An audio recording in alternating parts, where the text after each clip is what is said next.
Quais foram as maiores injustiças da história do fisiculturismo? Quando eu falo injustiças, eu quero dizer aquele que merecia ter ganho e não ganhou uma grande competição. Aquele que tinha tudo para ser um grande campeão, ou por erro dele, ou por erro do destino, não se tornou um grande campeão. Aquele atleta que merecia muito mais apoio do que teve e que, se tivesse o apoio adequado, seria um dos maiores atletas do planeta. Ou qualquer outra injustiça, curiosidade que vocês aí lembrem. Vamos mostrar pra galera um pouco da história maravilhosa desse esporte chamado bodybuilding. Eu quero começar com o meu querido Itinho, que é literalmente uma enciclopédia do fisiculturismo. Então, eu vou citar mais de uma, inclusive. Pra mim, eu considero poucas injustiças dentro de campeonatos Mr. Olímpia. Praticamente todos os Mr. Olímpias eu olhava assim e falava, não, o cara mereceu. Porém, no ano de 1983, eu acredito que os caras injustiçaram Bertil Fox. Ele chegou com um shape agressivíssimo, muito volumoso, seco, completo e perdeu para o Samir Banucci. Ele ficou na quinta colocação. Ficou em quinto ou quarto? Quinto? Foi quinto. Quinto. E ele estava bem acima, inclusive, do campeão. Esse atleta ele foi Meu condenado. Deus.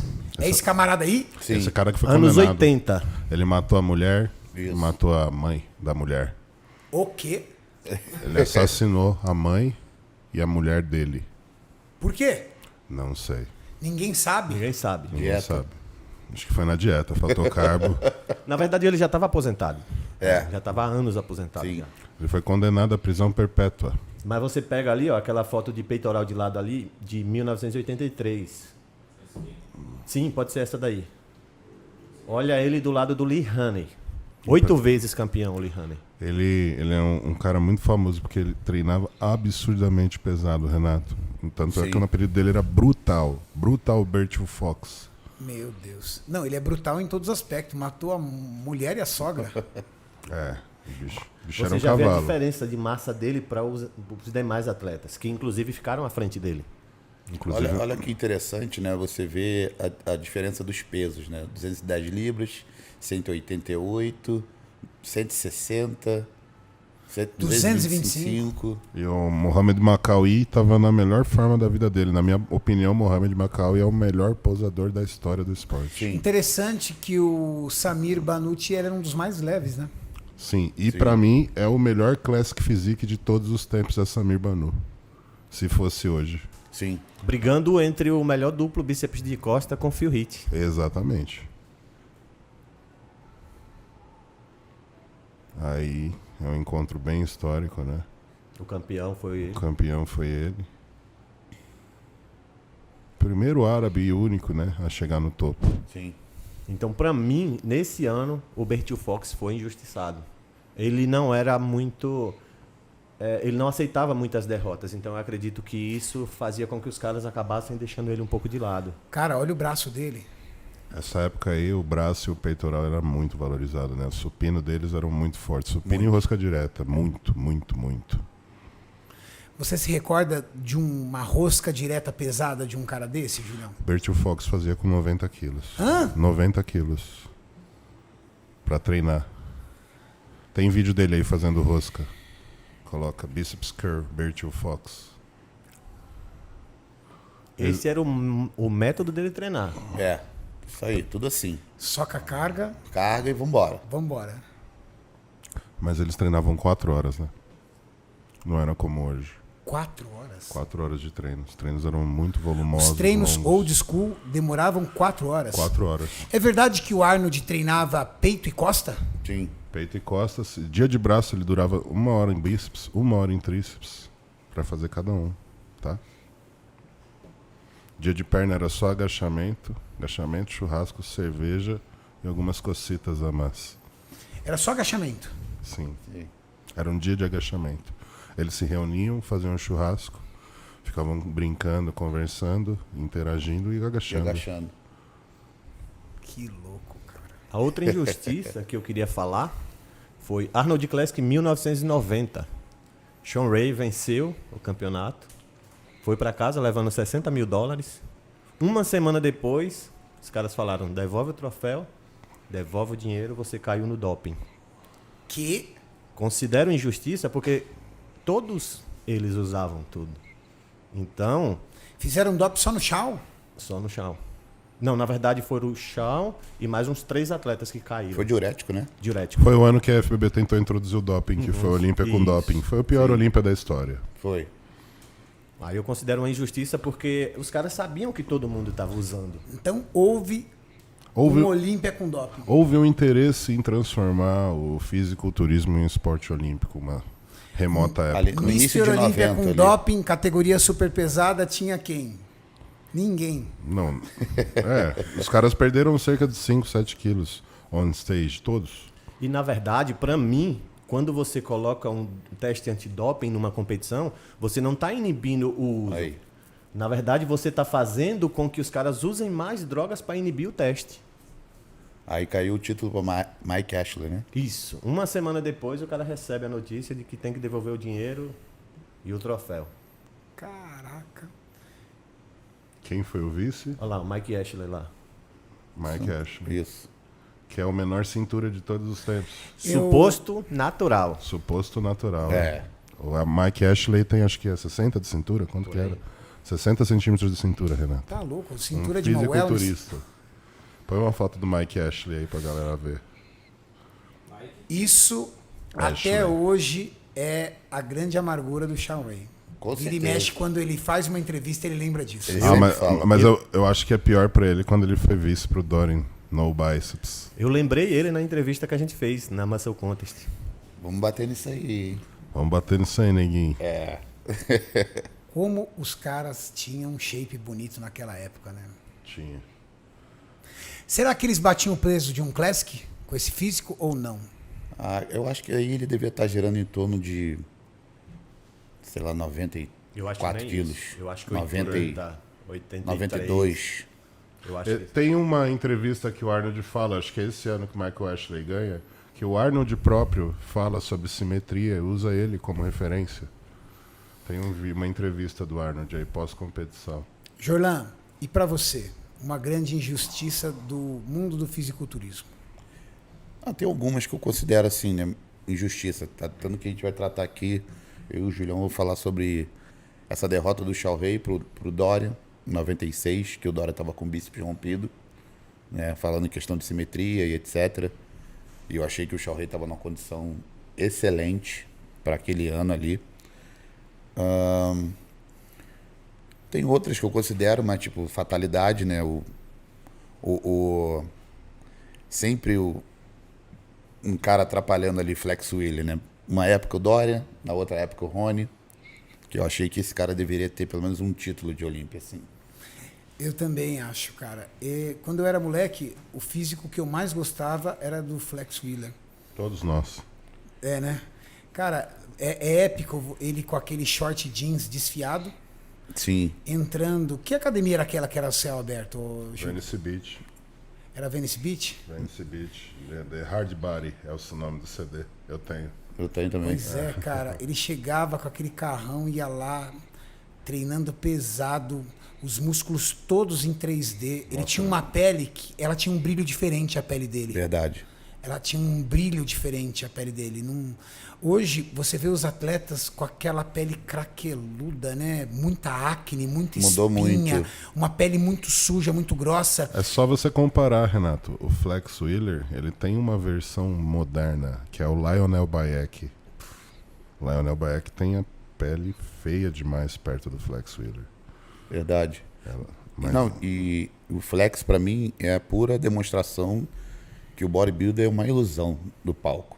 Que é um cara que nunca apresentou mais do que 108 em cima do palco. Com 1,78 m. E uma cintura escapular estreita. Então, um cara que fez confronto de igual para igual com o Ronnie Coleman. Com o Ronnie Coleman pesando tipo 120 quilos. Ele com 107, 108, batendo de frente, Na mesma altura. na mesma altura.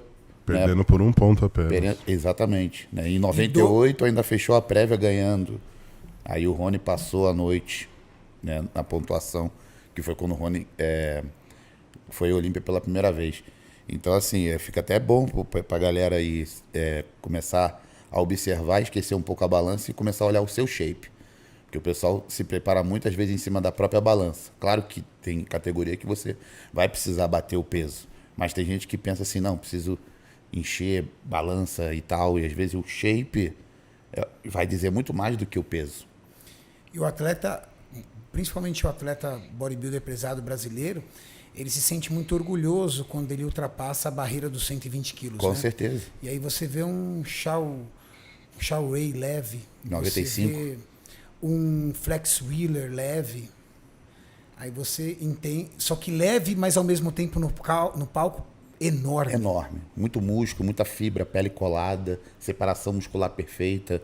Por isso que eu digo, é um trabalho diferenciado. Hoje só existe o Flex Lewis assim. Júlio. Não tem mais. E você pega o Thierry Pastel. No meu ponto de vista, é aquele cara ali, é o que você diz assim, a balança não é nada. Balança Você não é pega um nada. cara com 70 quilos, Verdade. Põe Tem a aí. foto dele aí? gigante, né? Melhor abdômen de todos os tempos, na minha opinião. Ele tem 10 packs. Olha isso. Não é 8. Tem. Poucas vezes chegou a 80 quilos no palco. Esse cara é um top 10 Olímpia. Essa foto, Maurício, ali embaixo, do lado, ela tá inteira, tá vendo aqui, ó? Não. Isso. Que linha, né? Que linha. Eu duvido que você não queria ter esse shape. Eu duvido. Quem daqui não? Quem daqui não, né? Chorlan, por que você acha... Vai colocando, por favor, Maurício, é fácil de achar, confronto Dorian Yates, Shao Ray, do ano de 6. 96. Por que você acha que deram para Dorian Yates? Tradicionalismo do Mr. Olímpia ou eles não gostavam do Shao Ray de verdade? Porque o Shao Ray fala que eles não gostavam Isso é um dele. pouco complicado, né? Eu quero olhar um pouco para a parte criteriosa, não para essa parte polêmica, entendeu? Mas falando da parte criteriosa, acredito muito que o Dorian tinha uma textura de pele muito fora do comum e uma musculatura muito agressiva, fazendo com que, tipo, mesmo ele com meio bíceps, ficasse na frente do Shao. Né? Apesar do Shao estar muito completinho, muito certo ali, batendo, foi a vez que acho que ele entrou mais na ponta dos cascos ali. Meu Deus. 96 Muito quilos. maior, né? Que foi um ponto fraco dele. Nunca foi gigante, mas Sim. ele estava grande, cara. Qual bíceps estava rompido do O Dorian? esquerdo. Na transição dá até para perceber um pouco, só que ele não, Olha lá, dá pra ver. não trava, então não sobe o braço, né? Olha como tava o Shao Ray. Todo encaixado, alinhado. cara. Parecendo um boneco. Olha isso. Olha o tamanho do Coleman para ficar em 13º, se eu não me engano, nesse evento. Foi. Coleman ficou em 13º? Uhum. Nossa, o Coleman parecia uma parede. Olha o braço sobrando já do Coleman. Olha o braço do Dória, viu? Mesmo esticado. Encurtado ali, ó. Isso. Pra mim Aí foi- ele conseguiu disfarçar bem. Ele põe a mão mais pra cima pra disfarçar o braço. Mas olha a textura da pele que eu falei. Muito fora do comum. Nossa. Eu assisti o último Mr. Olímpia lá, do ano passado. Tava lá em Vegas. Cara, é muito diferente, cara. Total. É muito diferente.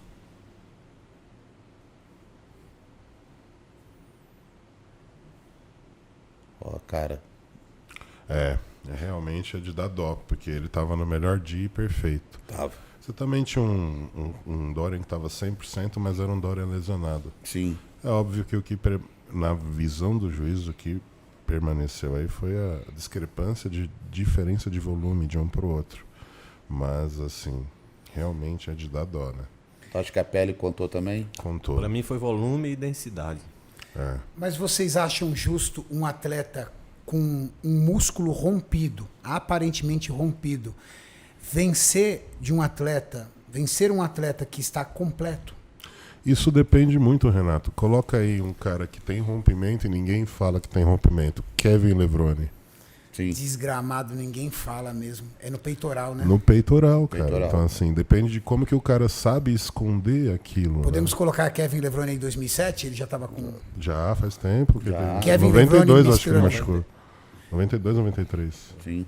Pode até pegar o confronto. Vamos pegar que ele então foi 2002, segundo que, pro Romy que ele tá em 2000. alta? Vamos pegar 2002 ali, que ele tá bem Isso, forte. 2002 ali, que é o auge Mr. dele. Olympia 2002, Kevin Levrone. Pra mim, o auge dele foi 96. 96 também é bom. 96. Mas ele ficou em quarto, né?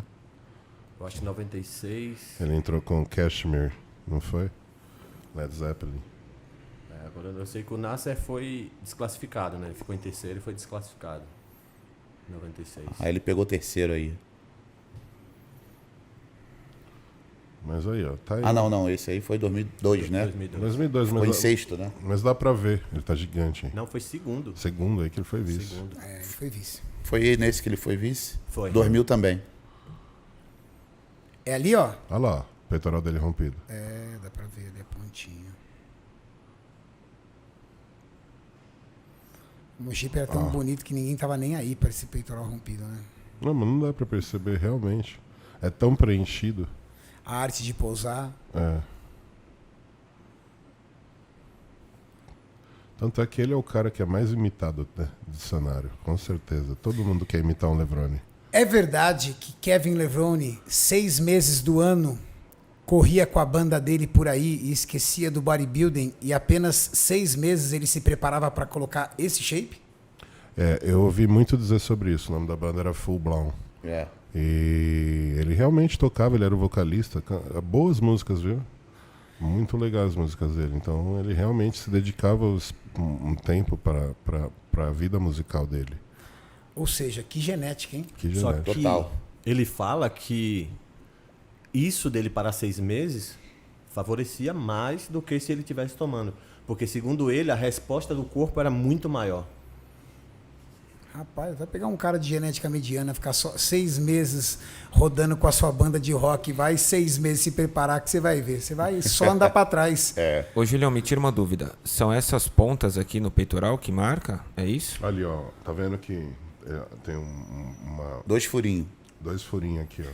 Anatomicamente isso não é normal. Um entra mais que o outro ali. Aqui. Isso.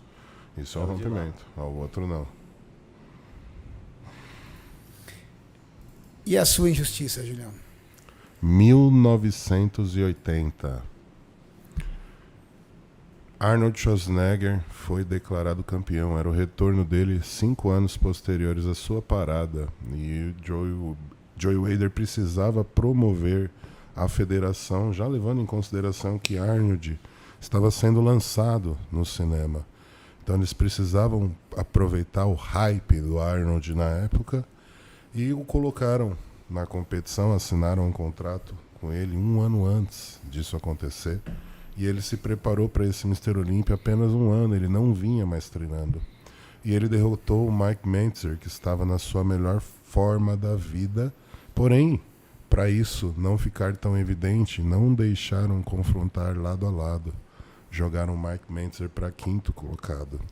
Tudo porque existia uma briga política, porque Mike Mentzer já vinha pregando que o Heavy Dutch era o melhor sistema de treinamento. E isso ia totalmente contra o legado que o Wader estava tentando impor, implantando o seu sistema como o melhor sistema visando hipertrofia. Então ali existia uma briga que ia muito além de um confronto em cima de 2 grandes atletas. E era um confronto de ideias, de como se conduzir um treinamento dentro do esporte. Julião, para a galera entender o que é Heavy Dutch. Heavy Dutch é um sistema de treinamento que preza cargas pesadas, periodização diferenciada do sistema do Wader e com intervalos de tempo diferentes do Joey Wader. É um sistema de treinamento que preconiza a carga e maiores intervalos entre as séries. É verdade que um dos grandes promotores desse sistema foi o próprio Dorian Yates? Sim, ele continuou esse legado, continuou propagando esse sistema. Se você colocar aí, que é um dos vídeos mais antológicos, Maurício, Blood and Guts, que esse vídeo é um vídeo que todos, escutem bem, todos os amantes do esporte devem assistir de cabo a rabo. Quem é Mike Mentzer aí? pra Mike galera? Mentzer é o bigodinho ali, ó, bigode grosso, o famoso bigode grosso, é esse aí, ó. Coloca o confronto aí, Maurício. Ele já tá distante do Arnold. Ele já está distante do A Arnold. gente vê um condicionamento físico dele muito melhor do que o do Arnold. Sólido, né? Sólido. Não Esse existe. vídeo aí é meu, Só inclusive. tem foto? Só tem fotos. Foi você que postou aí, Tim? Sim. É, porque eles não colocam nem relatos, eles tentam apagar isso da história. Júlio, mas eu Caraca, discordo. essa então acho que foi a maior injustiça, hein, cara? Me conte, Tinho, me Eu conte. discordo porque o Arnold ele tinha volume. O peitoral do Arnold Sempre foi o melhor. muito superior ao do Mentzer. De costas o Mentzer sumia. O Arnold não. Você que tem uma foto aí pra mostrar isso pra Eu gente? creio que sim. Porque os relatos que eu tenho dessa época é que o Arnold apresentou um físico mais soft, não com um grau de definição tão grande quanto o dele. O Arnold pra mim só tava mais Aí, isso, Aí, ó. tá vendo? Não, Não, ali é o colocaram- Boyer Cole, ali não é ele não. É. Boyer Cole. Boyer Cole. Tá vendo? Mas você vê que as costas do Arnold até embaixo tem uma espessura. Não, as costas dos Arnolds tinham uma definição, era boa. Eles eram fracos de posteriores, mas isso é uma era, né, fraca de O Arnold só posteriores. perderia se fosse na década de hoje, que eles valorizam a proporção. Naquela época a proporção era outra. Se fosse hoje, o Arnold seria um Classic Physique. Sim.